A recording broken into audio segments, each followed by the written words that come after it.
But I just want to say, without Commissioner Lehman's commitment, when I made that phone call and laid out what we needed in order to make the new space work for all you, she, without hesitation or equivocation, said, let me know what you need. Give me an itemized list of what the cost you want us to incur, and we'll take care of it. And they had an expedited board meeting. Sandy Lehman, Commissioner Lehman, ran it through in one board meeting. I really appreciate that, because timing was important. As you all know, we're under some tight time constraints regarding this compliance initiative. The clock's ticking. We're on the hook for collecting a certain amount of revenue, so timing was essential in this situation. I also want to acknowledge just the work of our senior management team, the Ron Schwagels, and then of course Terry Steenbach. I mean, she was the first person I went to when I asked Terry, let me know, will this work from a business perspective? Do we have the opportunity to expand in Ely?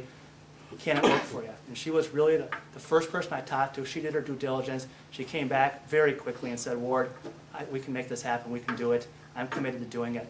And she's never looked back. She's never doubted the decision. And she was the first person I talked to about this. So she was very instrumental. Robin Dwyer, I mean, our entire senior management team, leadership team, has really embraced the Ely facility. It's been a great success story for us. So all of these people were highly instrumental in making this happen. And I think what I'm missing here. And you know what? The original architect. I mean, none of us would be standing here today if it hadn't been for Senator Doug Johnson. It absolutely was essential. I think 1989, November of 1989, the first revenue employees were put in Ely. I think it was referred to as the Dirty Dozen, 12 collectors, and I think it's 16 employees. I think 7 or 8 of those employees still are working for the Department of Revenue, which just shows you the high level of retention and commitment to the department in this area. And really, without Senator Johnson's leadership and just really almost a visionary kind of leadership on this issue, this would not have happened 20 years ago. I mean, I remember sitting in many, many tax committees with Senator Johnson chairing, and we talked a lot about tax policy and tax advantages and tax breaks, but at the end of the day, he always knew the best advantage he could give to his region or even anyone in the state was a good paying job and a quality economic opportunity. And so whenever he had a chance in his role as a tax chair, he seized the moment. And it wasn't just for the Iron Range, it wasn't just for Ely. It didn't matter where. He did things for Southwest Minnesota, he did things. So I just remember, it was all about tax policy. We talked a lot about tax policy, but when Senator Johnson, at the end of the day, it was about an economic opportunity.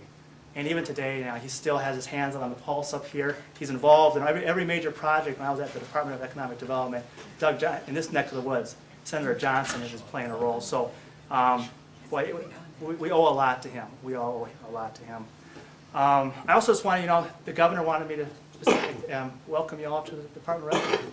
I mean, he's been a very strong advocate for economic development in rural Minnesota, everything from the Job Z program to expanding state presence in rural Minnesota. And when I broached this idea with him, he says, Ward, if it works, it's the best thing to do. All things being equal, we'd love to see more opportunities advance in greater Minnesota, rural Minnesota. And he's traveled the state. He realizes all things being equal, many people, if they have an economic opportunity, prefer to live in these parts of the state, like in Ely or Southwest Minnesota, or they don't want to all live in the metropolitan area. We've become very aware of that, and the great success we've had not only in Ely, but in Eveleth, and in Marshall, and in Mankato, and in St. Cloud, with the quality of workforce we have in those areas, is proof positive that we need to do more in the future, I think, to expand the state presence in rural Minnesota. And I know that one of Senator Johnson's pitches when he was a senator was he thought the egg department should be DNR should be. I'm not sure we'll go that far, but I think we got to seize the opportunities we have. But the mayor was so instrumental and such the catalyst for a project like this to happen. You have to have a catalyst. Mayor Novak served as that catalyst. I'd like to have him come up and say a few words about this.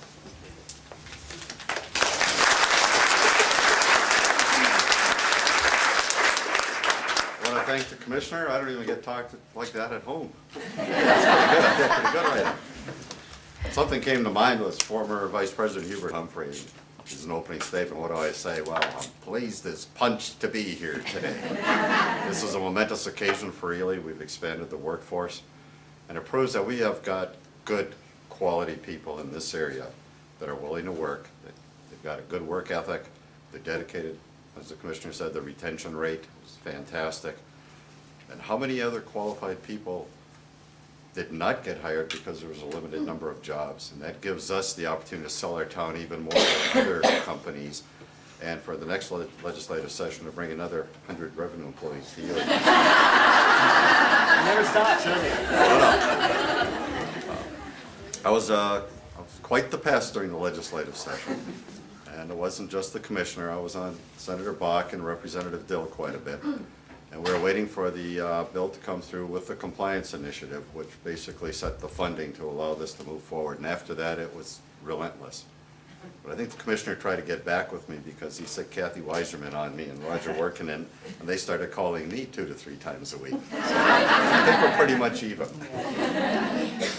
There were times in the expansion over at the other building, kind of looked at it as the bridge too far, because every time you move forward, you find something else changes, and what people appear to have agreed changed, but we made the accommodations, and we'll move forward. We're happy to see that everybody moved over to the building. It was quite a happy group when they moved in. They had to get out of it. You know, instead of being pinched together in almost like living in the slums, you finally got a decent-sized workspace. We're glad to have this happen. We're glad you're here, and I know you're going to do good for Ely. And if you ever have any questions or anything like that, got my phone number. Give me a call, or anybody on the council will be more than happy to accommodate your requests.